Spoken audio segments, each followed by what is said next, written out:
E nós vamos, então, estar falando, né, sobre os aspectos básicos da negociação de contratos internacionais de uma forma geral. Bom, qual é o nosso objetivo, então, né?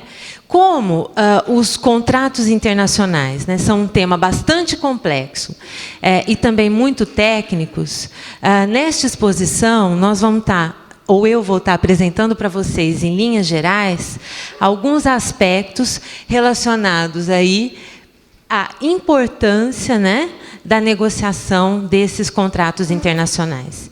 Então, eu vou me ater um pouco mais à negociação do que aos aspectos técnicos desses contratos, tá? Como que vai ser a nossa agenda, então? Eu vou fazer uma introdução, né? Depois nós vamos abordar aqui algumas características específicas dos contratos internacionais. Depois eu vou falar do processo de negociação internacional, da importância do entendimento e da compreensão de habilidades de negociação pelos advogados que atuam nessa área, com alguns exemplos práticos, né, e as considerações finais aí. Então, para começar, né, a gente tem que pensar um pouco essa importância aí dos contratos internacionais com o incremento do comércio internacional, principalmente a partir dos anos 90. Né? Então, a gente observa que, com a criação da Organização Mundial do Comércio, em 1994, né, há uma flexibilização do comércio internacional e também um aumento no fluxo, tanto de bens, quanto de serviços, quanto de capitais e de conhecimentos também. Né? A partir do momento que a gente tem esse incremento, se observa também uma necessidade de adaptação, tanto do direito quanto das relações internacionais, né, para essa nova realidade. Né? E o comércio internacional, ele de alguma forma, né, vai representar esse incremento nessas relações internacionais, né, e esse aumento de fluxos entre os países. Então, nós temos que a materialização, a oficialização dessas relações comerciais acontecem através da celebração desses contratos internacionais. E o que seriam, então, ou quais as características específicas que definem, né, ou que diferenciam esse contrato internacional de um contrato nacional? Quem sabe aqui? Qual será a diferença de um contrato nacional de um contrato internacional que a gente vai negociar? Coloquei aqui, né? A gente sabe que um contrato, de uma forma geral, é esse acordo de vontades, não é? Entre duas ou mais pessoas, com a finalidade de adquirir, resguardar, transferir, modificar ou extinguir direitos, né? Então, de uma forma geral, o contrato é esse acordo de vontades. O que faz um contrato ser internacional, pessoal? Ninguém se habilita? Então, o contrato ele é internacional quando, né, esse acordo de vontades ele tem a possibilidade de se vincular à lei de mais de um país. Então, existe esse elemento de extraneidade aqui, né, que caracteriza um contrato como sendo internacional. Que aí vai se submeter a certos mecanismos específicos, tanto no processo de construção, quanto no processo de execução, interpretação e solução de conflitos. Muito bem.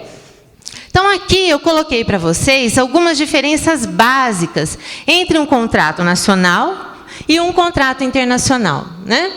Uma das peças-chave aí do contrato internacional é que ele vai estar, né, de alguma forma, vinculado à lei de mais de um país e também a culturas diferentes. Né? Então, na hora da gente negociar esse contrato, nós temos que nos atentar a esse fato, nesse processo de celebração. Né? Então, a existência de práticas comerciais diferenciadas, né? A vinculação a mais de um ordenamento jurídico e aí, né, a necessidade da gente conhecer as diferenças entre os sistemas jurídicos envolvidos nesse contrato internacional. Né? Dele estar regulado, de alguma forma, por regras de direito internacional, para o público através de tratados e direito internacional privado, e aí a possibilidade de, na solução dos conflitos relacionados a esse contrato, deles também se vincular a mais de uma jurisdição, né? Então, essas características definem ou diferenciam os contratos internacionais dos contratos nacionais. E daí, como eu falei para vocês, com o aumento, né, desses contratos internacionais, o que acontece? Essa diferenciação entre as legislações internas dos países prejudica, não prejudica, a celebração desses contratos? Então, de uma forma geral, algumas organizações internacionais, principalmente essa UNCITRAL aqui, ó, que é a Comissão das Nações Unidas para a Legislação Internacional do Comércio, de alguma forma, né, estabelecem tentativas de tentar homogeneizar essas regras para a celebração de contratos internacionais, né? E aí fazer com que as diferenças entre os países, né, elas não sejam tão grandes. E a importância econômica desses contratos faz com que muitos países, né, consigam e ratifiquem, ou de uma forma geral, né, realizem a sua adesão a esses tratados e cumpram essas regras. Então, 2 exemplos de tentativa de homogeneização, né, de estabelecimento de diretrizes mínimas para a celebração de contratos internacionais, são essas 2 convenções aí, né? A de compra e venda de mercadorias e também no caso da arbitragem. Além dessa UNCITRAL, existem também entidades privadas que buscam estabelecer padrões mínimos na celebração desses contratos internacionais. Então, a Câmara de Comércio Internacional, o CCI, é uma delas, né, que estipula, né, que conseguiu colocar no papel ou padronizar esses incoterms, que são regras internacionais que estabelecem as responsabilidades das partes, né, numa relação de compra e venda internacional. Então, a responsabilidade contra a entrega, o embarque e o transporte das mercadorias. Então, são 2 tentativas, né, ou 2 órgãos importantes que buscam estabelecer essas regras mínimas para facilitar o comércio internacional entre os países e aí a elaboração de contratos que sejam mais ou menos semelhantes. O que a gente, então, tem que define esses contratos, né? Então, esses contratos internacionais que têm essa possibilidade de se vincular à lei de mais de um país, eles têm alguma autonomia técnica, né? E, em virtude da sua especificidade, eles têm algumas cláusulas que são mínimas e comuns e específicas a todos os contratos internacionais, né? Então, o contrato ele tem um preâmbulo em que constam o título, as partes, as descrições das partes, né? As definições que são importantes para o objeto daquele contrato, e tem cláusulas, né? A parte dispositiva, que vai variar de acordo com o objeto desse contrato, e algumas cláusulas, né, que são específicas. Então, até coloquei aí para vocês, né, que a especificidade desses contratos está justamente na peculiaridade do conteúdo, né? Algumas cláusulas que são peculiares ou particularizantes nesses contratos internacionais. E é muito importante a gente conhecer essas cláusulas, né, e saber da influência delas, né, para o nosso cliente, para quem a gente está negociando, para fazer o melhor negócio possível, né, para obter aí a celebração de um contrato que seja efetivo para ambas as partes envolvidas. Então, a gente tem algumas questões que são importantes e que são negociadas, né, na celebração de um contrato internacional. A primeira delas é a escolha da lei que vai ser aplicável àquele contrato. Já que existe a possibilidade da aplicação da lei de mais de um país, qual lei vai ser aplicada, né? Então, com relação a isso, nós temos uma teoria, né, da autonomia da vontade, que foi muito combatida lá até o século XVII.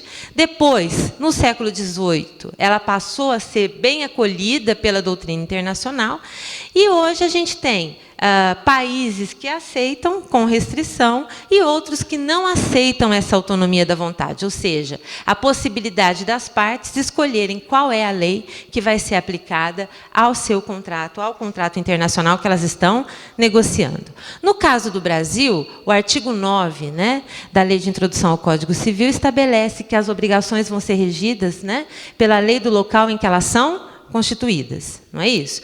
Então, muitos autores falam que a nossa autonomia da vontade é restrita. Por quê?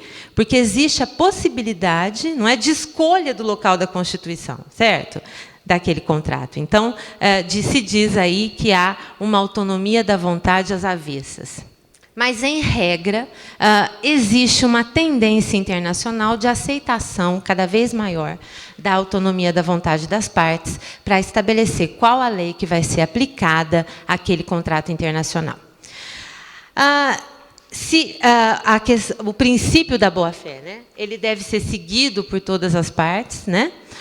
E existem algumas cláusulas específicas aí nos contratos, como a de força maior, né, que, em caso de impossibilidade, né, do cumprimento do contrato pelas partes, de que elas podem, então, em casos cada vez mais específicos, né, se eximir da responsabilidade de cumprir aquele contrato internacional. Uma outra cláusula específica que vai ser negociada sempre nos contratos, principalmente em contratos de longo prazo, é essa cláusula de hardship ou renegociação, né? Todo contrato ele tem que estabelecer um equilíbrio econômico e financeiro entre as partes, não é? Essa é a busca dele.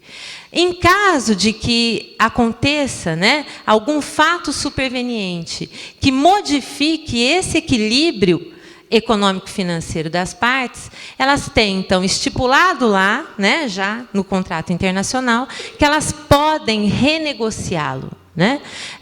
E essa cláusula de hardship estipula como será essa renegociação.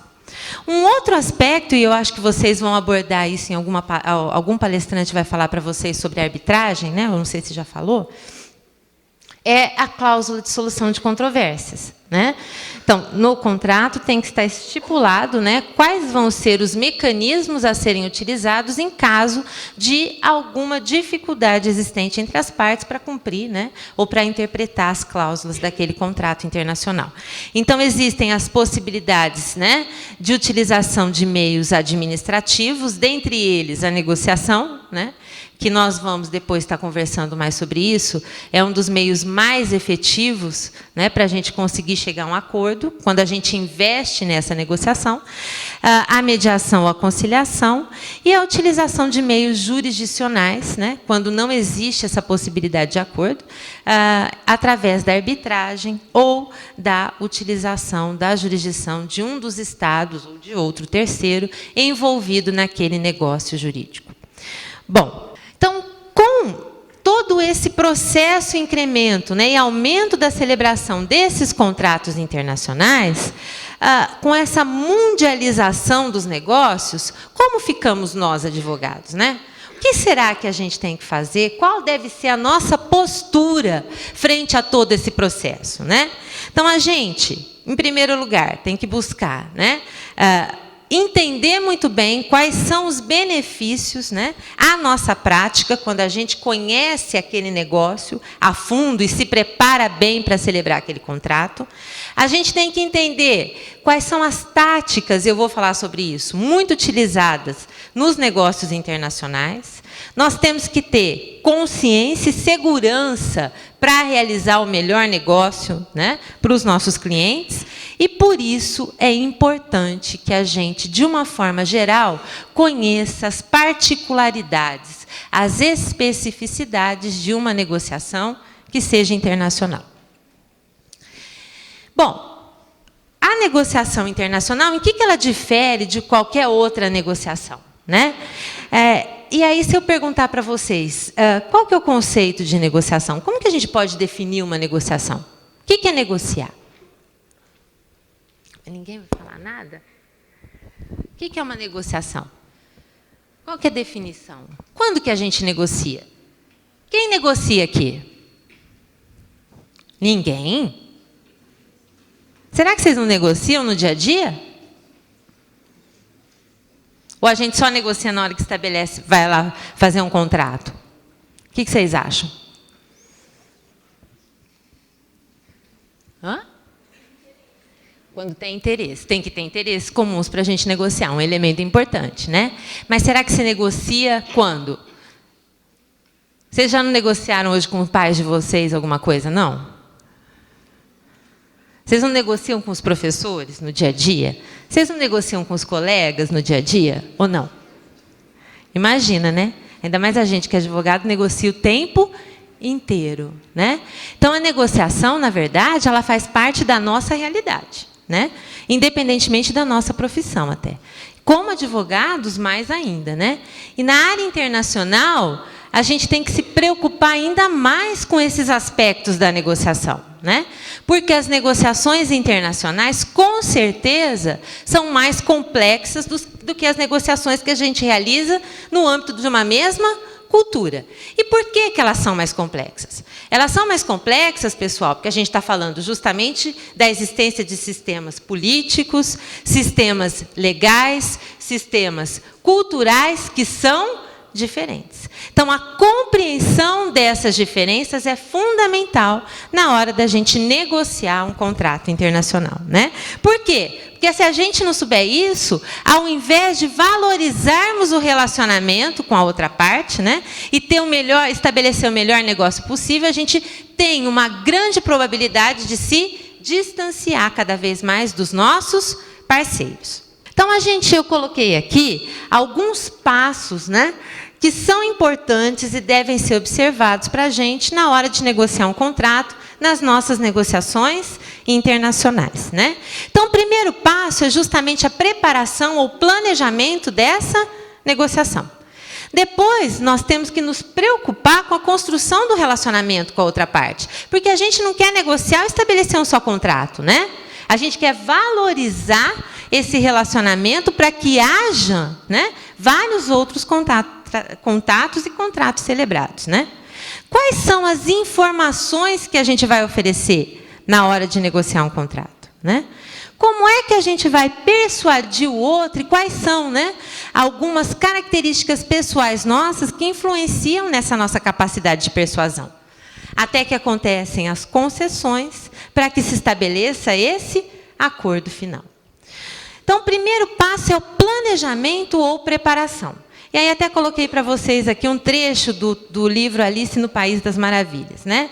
Em que ela, numa conversa com o gato maltês, numa bifurcação, pergunta para ele qual o caminho que ela tem que tomar para sair daí. Isso depende. Para onde você quer ir? Pergunta o gato. Não importa, responde Alice. Então, qualquer caminho serve. Eu só queria ir a algum lugar, explica a menina. Ora, a algum lugar você certamente chegará, desde que ande bastante, retrucou o gato. A gente não quer chegar a algum lugar, quer? Nós temos que saber onde nós queremos chegar, né? Porque senão qualquer lugar realmente vai servir para a gente, né? Então, a preparação ou planejamento, ele é fundamental no nosso dia a dia, e principalmente nas nossas negociações internacionais. O Abraham Lincoln falava que se ele tivesse 10 horas para cortar uma árvore, que ele gastaria 8 afiando o machado, né? Então, o processo de preparação, ele é fundamental. E aí, o que a gente vai se perguntar? Primeiro, da possibilidade, né, da negociação desse contrato específico. Depois, nesse processo de preparação, a gente tem que entender muito bem algumas variáveis que são básicas para qualquer negociação internacional, né?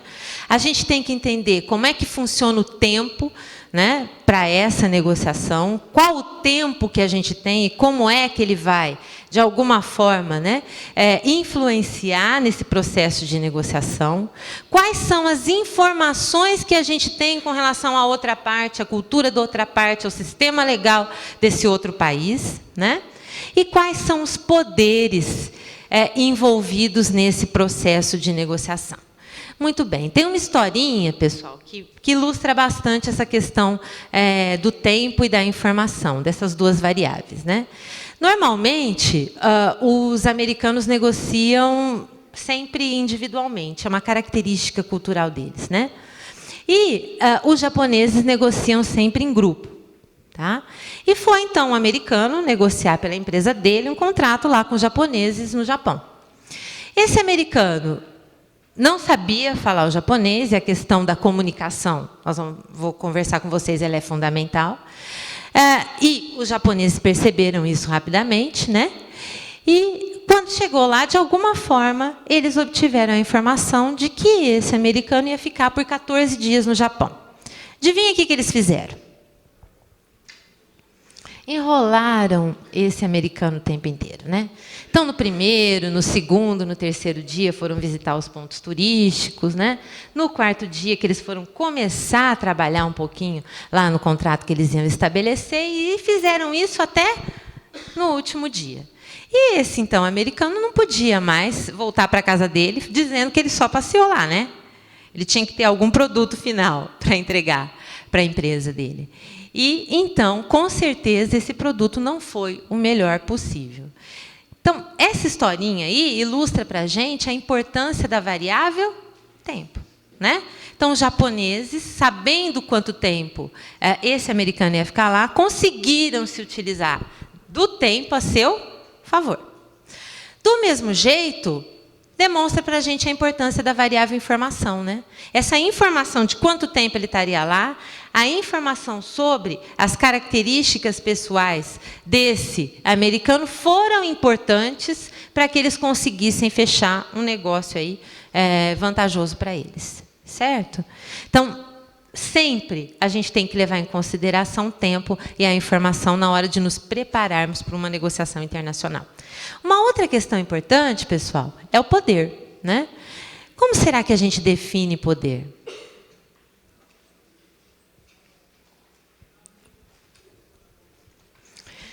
Meio complicado, né?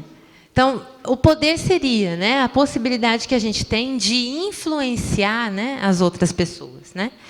E, nas negociações, existem uma série de poderes que estão envolvidos nesse processo. Existem poderes nossos, pessoais, né? Algumas características da gente que vai influenciar nesse processo, como o nosso poder da moralidade, quais são os valores que a gente tem, como a gente vai agir, né? Que está relacionado com o nosso poder de atitude também. Nas negociações internacionais é importantíssimo a gente ter um poder da persistência, né? A gente cada vez mais diferenciar da insistência, mas não desistir facilmente na hora de celebrar essa negociação internacional, esse contrato internacional, né? Então, esses poderes pessoais são importantes e, com certeza, vão influenciar na hora da gente se preparar. Além disso, existem outros poderes que variam da situação de negociação que a gente está vivendo ou está se preparando para viver, né?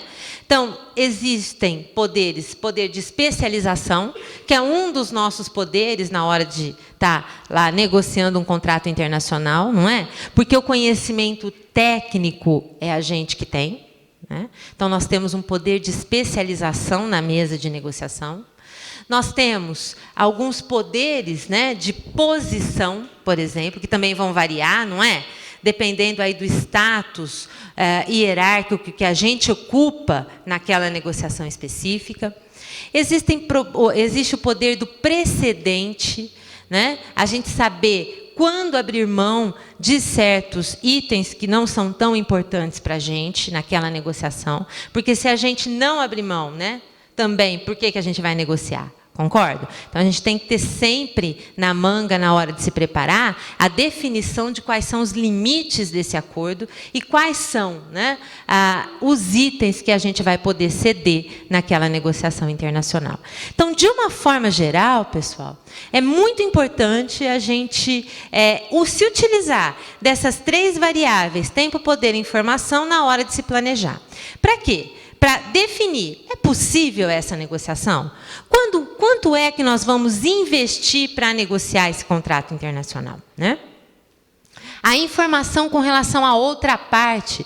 Quanto mais eu souber com relação a outra empresa com a qual eu estou negociando, quanto mais eu conhecer essa cultura, melhor eu consigo me preparar, né? Para a definição da equipe que vai negociar também, né? Os papéis das pessoas dentro dessa equipe de negociação são muito importantes para que não aconteçam conflitos dentro da própria equipe. a agenda de negociação, né? A definição de quais são os pontos importantes daquela negociação. E muitas vezes, internacionalmente, né, e aqui só saindo um pouquinho do âmbito do direito privado, mas no âmbito do direito público, né, às vezes é complicado o estabelecimento dessa agenda, em virtude até dos poderes ou dos diferentes poderes dos atores que estão envolvidos nesse processo, né? Então, a gente ouve muito se falar na Organização Mundial do Comércio, por exemplo, não é? Nas dificuldades que os países têm para estabelecerem aí, olha, como negociar, uma agenda de negociação, principalmente quando a gente fala da questão agrícola. Por quê? Em virtude do protecionismo, principalmente dos Estados Unidos e da União Europeia, né? Então, como eles têm essa posição e eles têm poder para isso, não é? Fica difícil, os outros países têm que buscar se utilizar de outras estratégias, de diferenciadas estratégias, para conseguir estabelecer pontos comuns a serem negociados nessa agenda, né? Então, há uma dificuldade, principalmente quando há uma discrepância de poder entre as partes. A preparação para uma longa negociação, né? Na hora da gente se preparar, nós temos que entender que, normalmente, as negociações internacionais são longas e elas requerem aí um grande investimento da gente. O ambiente, onde vai ocorrer essa negociação, será que influencia? Eu negociar um contrato internacional lá fora, eu negociar aqui dentro, tem aspectos que são diferenciados? O que é melhor, será?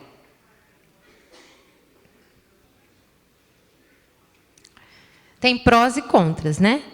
O importante aqui, na hora de se definir o ambiente, é que a gente compreenda quais são esses prós e contras, especificamente para aquela negociação.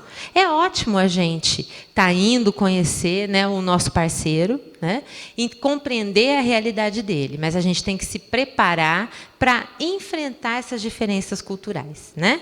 Do mesmo jeito que saber se preparar bem para estar recebendo esse parceiro para negociar o contrato dentro do nosso ambiente, porque a gente fica mais exposto, né?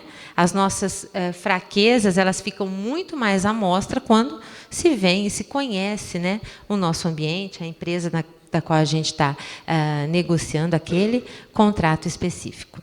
Tá? E aí, pessoal, considerando tudo isso, nesse planejamento, nós temos que definir as nossas metas, né, e especificar as estratégias para a gente chegar ao nosso objetivo final, não é? Então, quais seriam essas possibilidades, normalmente, de estratégias que existem, né, nas negociações internacionais? Então, numa negociação internacional, numa negociação de forma geral, a gente tem dois caminhos aí para definir, né? Se a gente vai valorizar resultado ou se a gente vai valorizar relacionamento.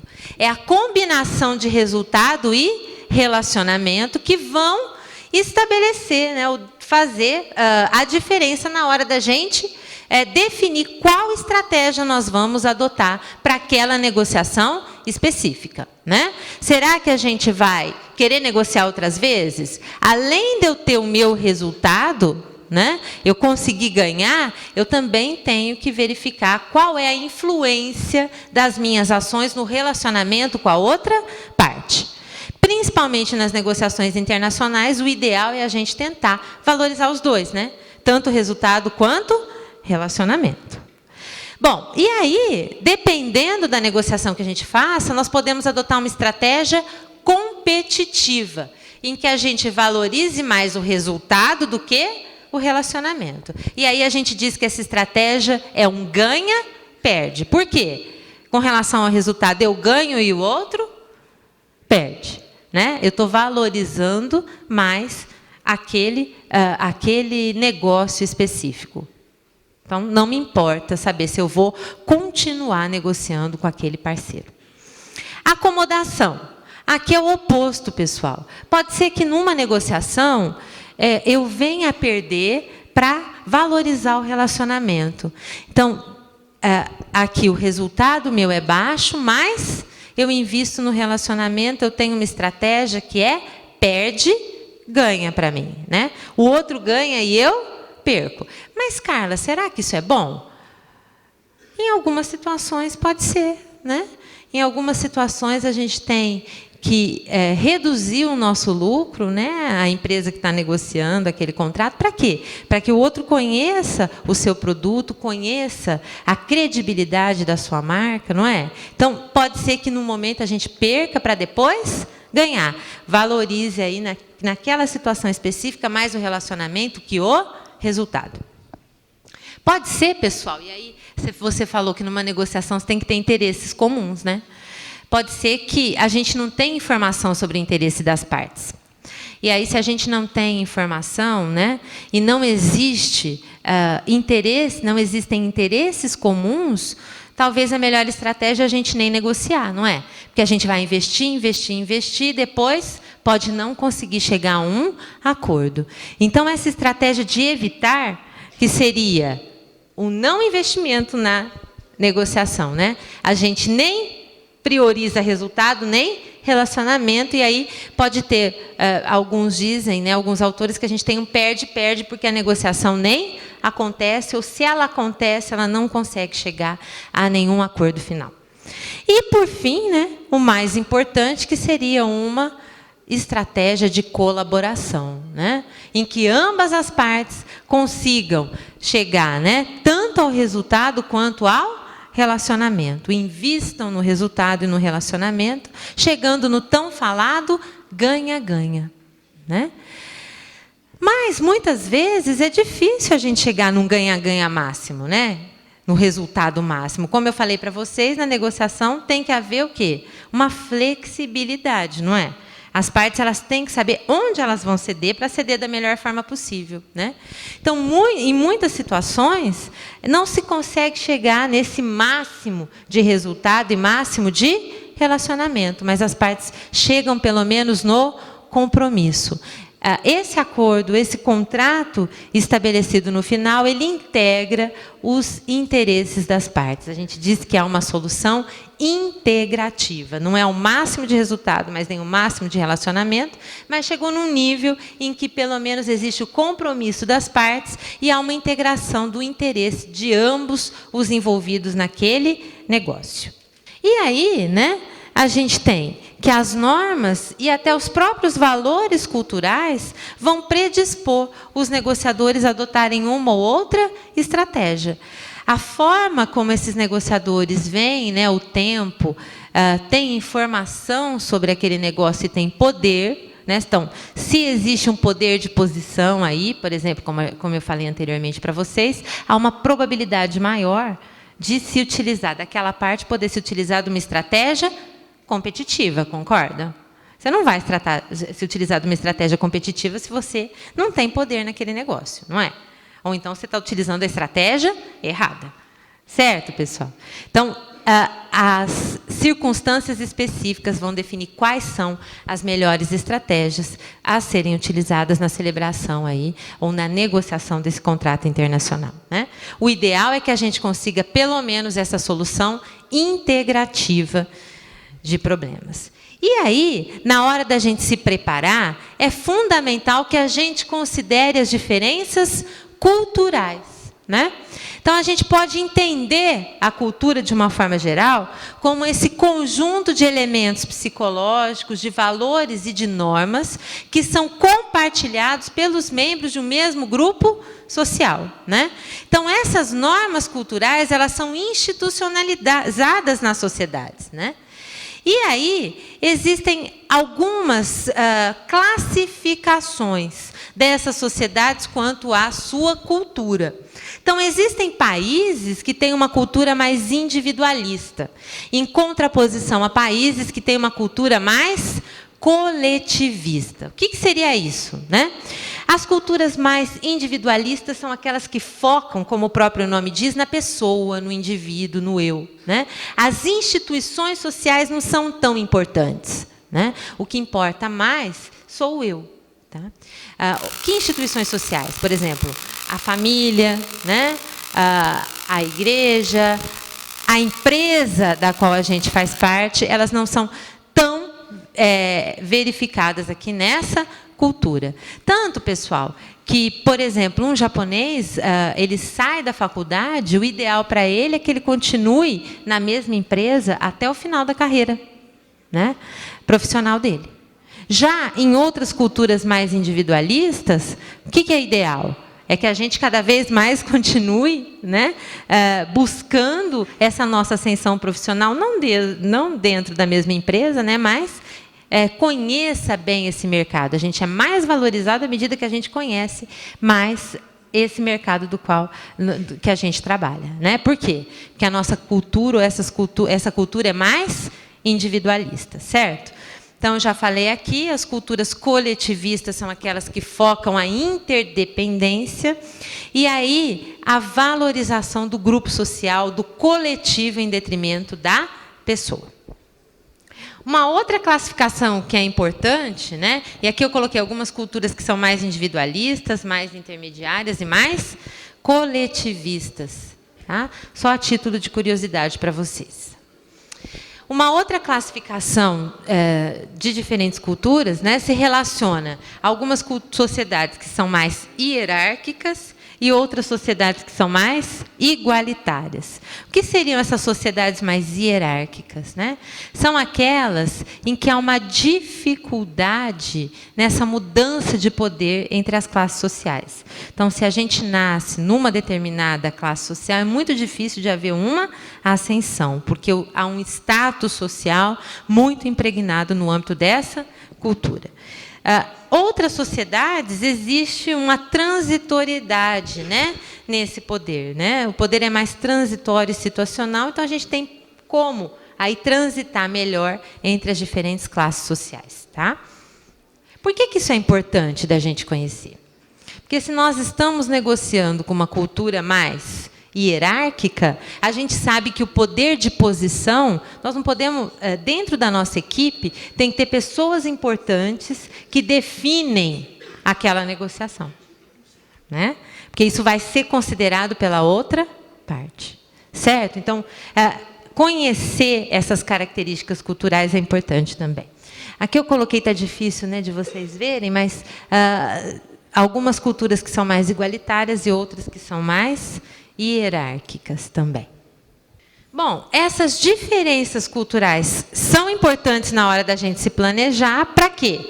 Para a gente saber bem como é que a gente vai organizar a equipe dos negociadores e para a gente também verificar quais são os estilos desses diferentes negociadores, ou seja, quais são as características pessoais, né, desses negociadores na hora, né, deles estarem na mesa de negociação.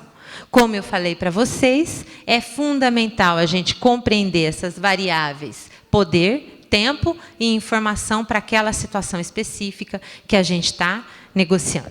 O segundo passo, né, vai depender da estratégia que a gente adotou lá. É a valorização do relacionamento. Se a gente adotou uma estratégia de colaboração ou uma estratégia de solução integrativa, né, de compromisso, nós então não vamos só focar no negócio, né? Nem tanto como os japoneses fizeram com o americano, né? Mas a gente vai buscar equilibrar essa visão de relacionamento e resultado, tá? E aí a duração e a importância dessa fase, do quanto é que a gente vai dispor de tempo para construir o relacionamento, também variam de acordo com a cultura, né? Em algumas culturas, tempo é dinheiro, então, se você está negociando com alemão, com americano, normalmente eles não dão tanta importância para essa fase do processo de negociação. O intercâmbio de informação, né? Quais são as informações que a gente vai dispor antes e durante a negociação, que são estratégicas para ele, né? Para as partes. Então, a gente tem que saber e ter muita consciência daquilo que a gente fala e de como é que a gente se coloca nessa negociação internacional.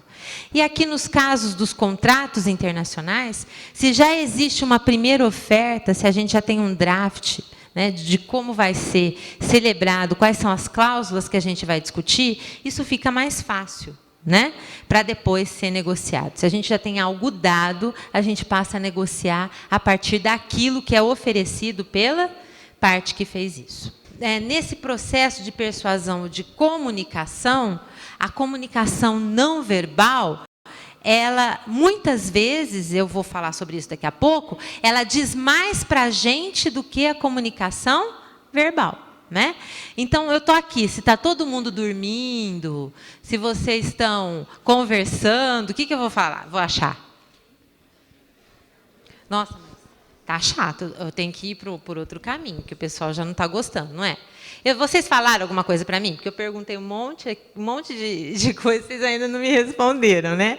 Vocês não falaram nada. Então, de comunicação verbal, eu não estou conseguindo compreender nada, concordam? Mas da comunicação não verbal, né, dos gestos, da postura, do como vocês se colocam, faz com que eu tenha pelo menos uma percepção, ou o que a gente chama de um feedback, né, de como é que está sendo o nosso processo de comunicação. Como é que vocês estão, de alguma forma, entendendo aquilo que eu estou tentando colocar. Né? E isso é bastante complicado. Mas nas negociações é fundamental a gente entender esse feedback. Porque é com base nesse feedback que a gente, durante a negociação, vai ter que mudar a nossa tática, não é? Vai ter que, de alguma forma, agir para negociar melhor e para ter uma negociação mais efetiva. Bom, quais seriam algumas táticas? E aí, o que seria a tática, pessoal? Nós não definimos a estratégia? Que pode ser uma estratégia competitiva, que pode ser uma estratégia de acomodação, que pode ser uma estratégia de colaboração, uma estratégia de evitar ou do compromisso. Não falei isso lá atrás para vocês, né? Que variam de acordo com a importância que a gente dá para o resultado ou para o relacionamento. Muito bem. Então, o que seria a tática?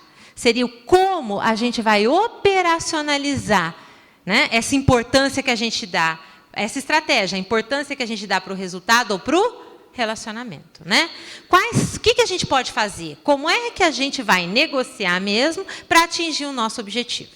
Então, nós temos algumas táticas de negociação verbal e não verbal que podem e são muito utilizadas aí dependendo das culturas. Né? A promessa, a ameaça, a premiação ou a punição são possibilidades, né, de táticas para a gente conseguir chegar onde a gente quer. O apelo à lei, a autodivulgação, né, é uma tática importante para que o outro conheça da forma como você quer que ele faça. O questionamento. Durante uma negociação internacional, é muito importante que a gente sempre busque compreender ou ter um feedback mais objetivo com relação àquele processo de comunicação. Né? Então, questionamento sempre para saber se a gente está no mesmo tom, né? Se a gente está caminhando da mesma forma naquela negociação, é muito importante. O comando, muitas vezes a interrupção é fundamental.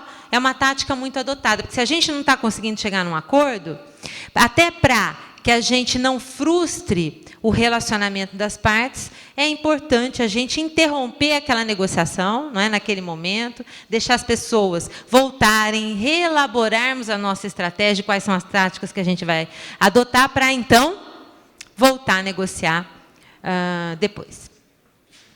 Coloquei aqui para vocês algumas táticas mais usadas pelos brasileiros, norte-americanos e japoneses. Né? Então, os japoneses valorizam muito o compromisso, os brasileiros a autodivulgação e a interrupção, e os norte-americanos o comando, né? E ali o compromisso também. Certo, pessoal? Algumas coisas, né? Algumas informações importantes, né? Para a gente entender o que a gente deve fazer ou não fazer com relação a essas táticas. Então, é importante a gente ser sensitivo com relação aos costumes locais, entender essa diferença de costumes, mas não tentar parecer um deles, né? Na hora de negociar. É importante a gente conhecer o cenário político, sim, né, do país do outro negociador, mas não se envolver e não emitir nenhum tipo de parecer nosso pessoal com relação à política deles. É importante a gente respeitar as pessoas, mas não intimidar as pessoas, né? Estar calmo e preparado na hora da negociação é fundamental, né? Para a gente não ser tão surpreendido com o imprevisível, porque o imprevisível sempre vai acontecer e a gente tem que saber lidar com ele. Sair e falar com as pessoas, mas saber até que forma a gente vai agir ou sucumbir às diferentes tentações que existem naquele país. Ter uma equipe que agrade a outra parte, mas que não tente ensinar ou impor ao outro, né? Ser flexível, a flexibilidade, né? E aceitar mudanças e não insistir no nosso modo de fazer pessoal.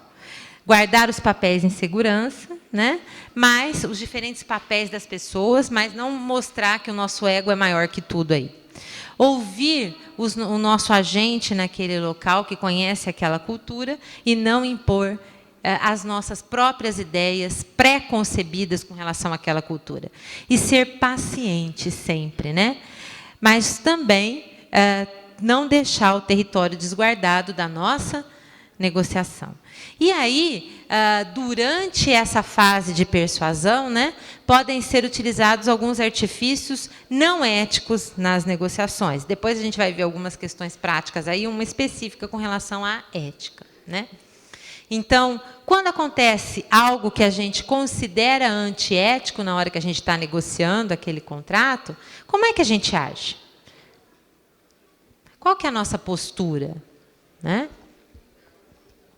Então, a gente tem algumas possíveis respostas aí, né? Nós podemos já apontar diretamente aquilo que está acontecendo para outra parte. A gente pode buscar um terceiro para tentar, de alguma forma, esclarecer aquilo que está acontecendo. A gente pode já dizer que não vai fazer concessões porque essa é a nossa postura. Ou a gente pode ignorar e manter a distância psicológica. Essa última postura aqui não vai facilitar muito, né, a negociação, porque se a gente já mantém a distância, quer dizer que nós estamos só postergando uma tomada de decisão da nossa parte com relação ao que está acontecendo. Bom, depois de tudo isso, o objetivo final é que a gente realize esse acordo, que a gente celebre esse contrato. E muitas vezes, mesmo depois a gente achar que está tudo pronto, o que vem a outra parte? Busca uma concessão, né? E solicita que a gente ceda mais um pouquinho. E aí, também existem estilos diferentes de concessão relacionados às culturas, né? Então, algumas culturas preferem considerar separadamente essas concessões, né? Outras já têm uma abordagem mais holística ou abrangente. Então, a gente analisa o negócio de uma forma geral, como é que foi celebrado aquele contrato, e, nessa generalidade, busca estabelecer quais são as concessões que a gente pode oferecer nessa fase final do negócio. E o negociador internacional, considerando tudo isso, né, pessoal, esses diferentes passos aí, primeiro, ele precisa de ter algumas habilidades específicas, né? Tem que ter consciência de que essa negociação internacional com certeza não vai ser fácil. Tem que ter consciência desses diferentes aspectos, né, que eu, de uma forma bem breve, coloquei aqui para vocês.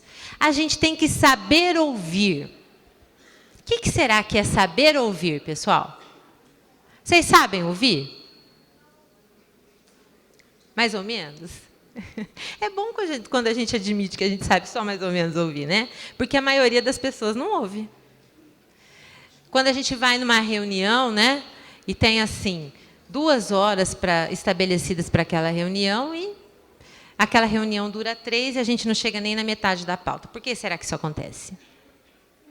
Porque as pessoas não sabem ouvir, normalmente, né? Porque, ao invés de ouvir o que o outro está falando, eu já estou pensando naquilo que eu vou falar. Isso acontece muito no nosso dia a dia, né? E a gente não se dá a oportunidade de conhecer a opinião do outro e conhecer a outra parte para negociar melhor, né? Então, principalmente nas negociações internacionais, é fundamental que a gente, como negociador, tenha essa habilidade consciente de saber ouvir. ter altas aspirações, né? Isso está muito relacionado com o nosso poder de persistência, né? A gente não pode desistir facilmente desse negócio. Ter paciência e ser flexível, considerando todas essas diferenças culturais, né? Focando na satisfação e muitas vezes assumindo o risco, sim, né? Principalmente quando a gente não conhece tão bem a outra parte, e ter essa disposição sempre de seguir em frente. A nossa postura e a nossa atitude são fundamentais. A nossa tolerância em situações ambíguas, a nossa criatividade, humor e a nossa empatia, né? Essa identificação com o outro é fundamental para a gente negociar, né? Principalmente com outras culturas. Curiosidade e o domínio do idioma, né? Nós precisamos aí, ou temos, né, cada vez mais nesse mundo globalizado que eu falei para vocês, né, com a crescente celebração aí de contratos internacionais, nós temos cada vez mais que dominar o idioma, né? Então, falar hoje outras línguas já é um pressuposto. E aí, para a nossa prática internacional, com certeza, mas também para a nossa prática nacional. Como fica, então, essa comunicação com os membros de culturas diferentes, né? Existem culturas que a gente pode dizer que são de baixo contexto. Então, culturas, como o próprio nome diz, de baixo contexto, são aquelas em que vale mais a comunicação verbal do que a comunicação não verbal, né? Então, o contexto é baixo. Eu não consigo tirar muito da expressão das pessoas, do gesto das pessoas, da postura das pessoas, né? Então, o que vai mais me oferecer feedback é a comunicação verbal. Em contraposição, existem algumas culturas que são de alto contexto, em que muito mais do que o outro, do que aquilo que o outro fala, eu consigo ter esse feedback, né, do contexto, da comunicação não verbal. No Brasil, o que será que a gente... Qual é o contexto que a gente é, na opinião de vocês? Alto ou baixo? Alto, né? Mais alto que baixo. A gente consegue extrair muito mais da comunicação não verbal do que da comunicação verbal. E por que é importante a gente saber isso, pessoal? Então, se eu estou negociando com um alemão, e esse alemão não sorri para mim, né? Não age como eu espero que ele agisse se ele fosse um brasileiro. Qual que é a conclusão que eu tenho? Ele é sério, né? Ele está mais na dele. De que? De que não está dando certo essa negociação. E essa conclusão é verdadeira ou não? Pode ser falsa. Por que pode ser falsa? Porque os alemães fazem parte de uma cultura de baixo contexto. A gente vai inferir do feedback sobre aquilo que ele fala e não da forma da comunicação não verbal.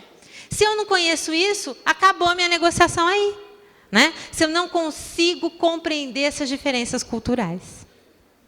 Eu vou, então, errar no meu feedback e posso adotar uma tática errada para aquela situação e não celebrar o melhor negócio possível para as partes.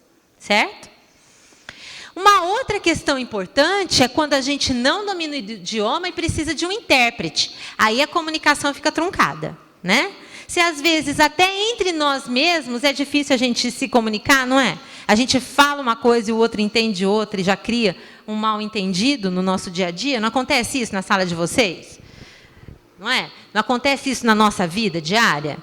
Então, imagine, então, quando a gente se utiliza de uma terceira pessoa, desse intérprete, né, para negociar um contrato com especificidades daquele sistema legal, né, em que a gente tem que verificar como é que as partes estão entendendo, né, como elas vão operacionalizar aquelas cláusulas que a gente está negociando. Imagine, né? Então, a gente tem que ter muito cuidado quando se utiliza de um intérprete. Tá? E aí, esse intérprete, primeiro, tem que ter a confiança da gente, e ele tem que ter muito mais do que essa habilidade de só saber a língua, né? Dessa habilidade técnica. Para quê? Para que assegure que o nosso entendimento é comum. Isso é fundamental, daquele acordo. E quando a gente fala uma língua que não é a nossa nativa, são alguns cuidados que a gente tem que ter, né? Mesmo que a gente domine o outro idioma, a gente se certificar que nós estamos utilizando palavras que tenham um sentido comum, selecionar, então, em contrapartida, palavras que podem não significar outra coisa, né? Seguir estritamente as regras gramaticais, falar claro e pausadamente é uma dica importante quando a gente se comunica, né? Mesmo falando o idioma, evitar gírias e sempre resumir, né? Essa é uma técnica importante em todas as nossas negociações, né? De tempos em tempos a gente parar para saber se a gente chegou no mesmo passo naquele item que a gente está negociando. E é importante também a gente avaliar, né? Como é que a gente se comunicou, como é que a gente se planejou, para avaliar o sucesso dessa nossa negociação e para que a gente aprenda com os nossos erros e consiga melhorar para as nossas negociações futuras, porque com certeza o negociador ele não é nato, pessoal, né? A gente sim pode e deve adquirir, principalmente como advogados, habilidades de negociação no nosso dia a dia. A gente constrói essas habilidades na nossa prática. A comunicação não verbal é importante, né? Como eu falei, através dos movimentos, da nossa expressão corporal, da nossa face, né? O uso do espaço, a gente tem que tomar muito cuidado, dependendo com a cultura com a qual a gente está negociando. Então, se a gente está negociando com o norte-americano, a gente não vai invadir o espaço do outro, né? Ou com alguns europeus também. Diferentemente, se a gente está negociando com um latino-americano ou com um árabe. O toque também, né? O cumprimento, a forma básica aí de como a gente vai interagir com o outro, a gente tem que tomar cuidado para não criar constrangimentos e que vão depois prejudicar, com certeza, a nossa negociação. Com tudo isso, pessoal, a gente evita, né, quando nós consideramos todas essas etapas e todos esses pontos para negociar, a gente evita esses chamados erros de atribuição. É o que eu falei do alemão, né? Ou seja, a gente evita ter uma compreensão errônea, uma interpretação não adequada do significado daquela negociação em si. E aí? Então, com base em tudo isso, né, a negociação ela é uma habilidade estratégica para nós, né? Então, antes da gente entrar em qualquer negociação, é fundamental que a gente conheça todas essas etapas. É fundamental que a gente sistematize bem a nossa negociação. Que a gente compreenda as diferentes estratégias e táticas que o outro vai utilizar e para definir qual é a nossa estratégia e táticas, né? Conhecer as diferenças dos sistemas jurídicos envolvidos, né? Principalmente na definição que eu falei para vocês, da lei que vai ser aplicável àquele contrato internacional. Com base em tudo isso, a gente vai estar seguro do nosso papel, do nosso poder de especialização naquela negociação e também, né, conhecer a fundo a sistemática de redação das cláusulas específicas desses contratos que a gente vai negociar. O que a gente observa é que hoje em dia, né, com esse incremento do comércio, né, internacional e dos contratos internacionais, a gente pode dizer que existe uma internacionalização dos parâmetros, ou seja, hoje é cada vez mais comum a celebração de contratos internacionais nos moldes do sistema jurídico do common law, né? Ou seja, os contratos internacionais são cada vez mais detalhados, mais especificados, né? Nós vamos tentar estabelecer no contrato as diferentes situações que podem acontecer entre as partes. né, para a realização daquele objeto. Certo, pessoal? Então, hoje em dia, há uma semelhança, aquilo que eu falei para vocês, da tentativa de homogeneização, né, que vem até dos organismos internacionais, para que aconteçam, para que se adotem as mesmas diretrizes, considerando o valor econômico, né? A importância econômica para os países, para as empresas, para as pessoas desses contratos internacionais do comércio, né? É importante que existam diretrizes mínimas, né, na celebração desses contratos, o que aí facilita a negociação. Então, a gente tem que considerar que cada vez mais existem esses padrões. E aí, saber como a gente vai se utilizar dessas cláusulas que eu coloquei para vocês, né, que são comuns e usuais, né? E quanto à solução de controvérsias, né, uma cláusula importante, saber qual o meio, a forma, a jurisdição, a corte ou os custos, né, que envolvem cada uma das opções. Tá? Então, esse entendimento vai fazer a diferença na celebração de um contrato que consiga ser efetivo, que seja aquele ganha-ganha que eu falei para vocês há pouco tempo. Bom, então, só para a gente exercitar um pouquinho, coloquei alguns casos práticos aí. Então, primeiro, pessoal, você viajou para Osaka, Japão, para realizar uma negociação de 4 dias a respeito do estabelecimento de uma joint venture. Apesar de os japoneses estarem se comportando de forma bastante amável, até um momento, olha o que aconteceu lá com o americano. Até um momento, vocês não discutiram nada a respeito do negócio nas 3 reuniões realizadas. O escritório no seu país de origem está te pressionando por uma resposta e você só tem 2 dias no Japão. Assim, você deve: A. Observar as normas locais de negociação e deixar tudo como está. B. Ser assertivo e, na próxima reunião, já perguntar educadamente à outra parte quando serão discutidos os aspectos do negócio, ou solicitar ao seu agente local, ao intermediário que faz parte desse processo, que intervenha para ajudá-lo. O que vocês fariam? Quem faria A? Deixa tudo como está.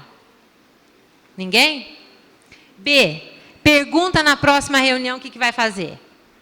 C. Solicita ao agente local. A maioria quer B. Será que é a melhor solução? O que acontece, pessoal? A gente observar as normas locais e deixar como está, né? O nosso parceiro japonês vai pensar que a gente é muito amável, mas isso não vai ajudar nada com a gente aqui na nossa empresa, concorda? Tudo bem. B que vocês colocaram é a melhor solução? Não. A pior das escolhas. Porque vocês serem assertivos e já perguntarem direto para o japonês é uma forma que ele vai se considerar ameaçado. Olha a importância do entendimento da cultura aqui, né? A melhor opção seria a gente contactar esse terceiro que já tem um relacionamento com o japonês, né? Então, esse agente vai discretamente solicitar a pauta das reuniões e colocar aí ao outro negociador essa necessidade da gente iniciar o negócio em si. Segundo caso prático. Vocês estão em Moscou para estabelecer um contrato para a empresa de vocês que vende softwares. Muito bem. Qual ponto vocês acham que vai ser mais difícil de negociar? Preço, nível de desempenho ou entrega? Preço. Quem que acha que é preço? Nível de desempenho. Mas vocês estão com medo agora de levantar a mão, gente? Entrega. Vamos ver. Preço. Não é o principal ponto de negociação, principalmente de bens de alta tecnologia, não é? Porque os russos estão precisando disso. Qual que foi a segunda? Nível de desempenho. É a nossa melhor opção, a maioria que colocou, né? Por quê? Os russos estão esperando que vocês preencham as lacunas técnicas. E aí, gente, um especialista na equipe, né, que conheça essa questão técnica é fundamental. E a entrega. A maioria, eu acho que colocou a entrega aqui, não vai resolver o problema, porque até mesmo os russos não cumprem os prazos de entrega deles. Você está pronto para assinar um acordo quando a outra parte, que é da Alemanha, lhe informa que vai comprar os seus equipamentos se você diminuir 8% no preço. O que vocês fazem? Já falam sim de cara? Dizem não? Ou concordam, mas somente se o pagamento for adiantado? Quem que já fala sim de cara? Muito bem. Por que vocês não fazem isso? Hã? Vocês estabelecem um precedente, hein? Muito cuidado com o precedente. Porque se a gente já fala assim de cara, da próxima vez isso é dado, hein? Muito bem. Quem fala não? Seria a melhor opção. A gente tem que só tomar cuidado qual que vai ser a influência desse não no relacionamento, né? E quem concorda, mas somente se o pagamento for adiantado? Ah, mas tem gente que não está falando nada aqui, gente. Se vocês, com relação a concordar se o pagamento for adiantado, né? Se a gente não pode falar não de cara, pelo menos a gente consegue algum benefício, né? Nesse negócio. Um outro caso, pessoal. E aqui relacionado com aquela questão ética que eu falei para vocês. Um oficial do governo da Indonésia deixou que você soubesse que a venda de um equipamento para construção em Jacarta ocorrerá somente se você ajudá-lo a fazer com que seu filho entre em uma universidade nos Estados Unidos e construa uma piscina na casa dele. O que vocês fazem? Informam educadamente que você não pode ajudá-lo, uma vez que os seus pedidos estão fora da sua área de responsabilidade, e enfatizam a importância do negócio e os benefícios para as partes envolvidas. Iniciam já o contato com a universidade, já começam a construir a piscina, ou tentam ajudar com o pedido da universidade e solicitam aí, apoio do escritório central de vocês para saber o que vocês vão fazer. Quem que informa educadamente e diz que não pode fazer nada a respeito? Quem que já começa a construir a piscina? Pelo amor de Deus. Começa? Quem que faz a terceira opção? Ajuda com o pedido e vê o que vai fazer. Complicado, né? É na Indonésia, então. Primeiro que você já tem que saber como é que você vai negociar aquilo antes. Infelizmente, né, é complicado. E muitos acabam já construindo a piscina mesmo, viu? Estou brincando. Então, o que nós vamos fazer? A primeira, gente, é aquele manter a distância psicológica e ficar sem nenhuma postura, né? Seria o melhor a fazer, né? Se a gente verificar o que é ético na nossa sociedade. Mas não é uma resposta satisfatória, porque a gente vai só aumentar o conflito. Começar a construir a piscina já é meio complicado, né? Ser cooperativa é uma coisa, mas isso pode gerar problemas. Talvez a melhor opção, e que também aí há um dilema muito grande em situações desse tipo, né, que envolvem questões éticas, seria, então, a gente fazer o que pode fazer para mostrar, né, que nós estamos interessados, né, buscar informações de outras universidades, que é o que a gente pode até fazer por eles, né? Agora, com relação à piscina, fica complicado.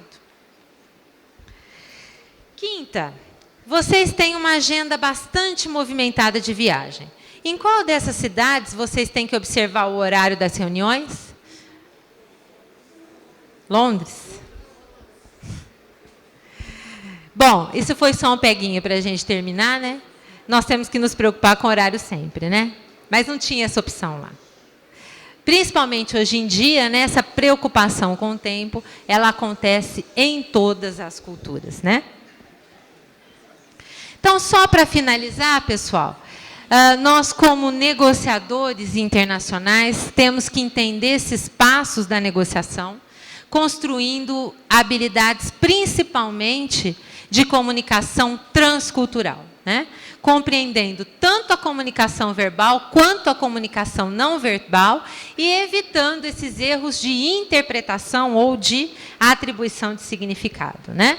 E aí, como negociadores preparados num ambiente global, a gente vai buscar, de alguma forma, valorizar o relacionamento com a outra parte e consolidar as nossas parcerias, né?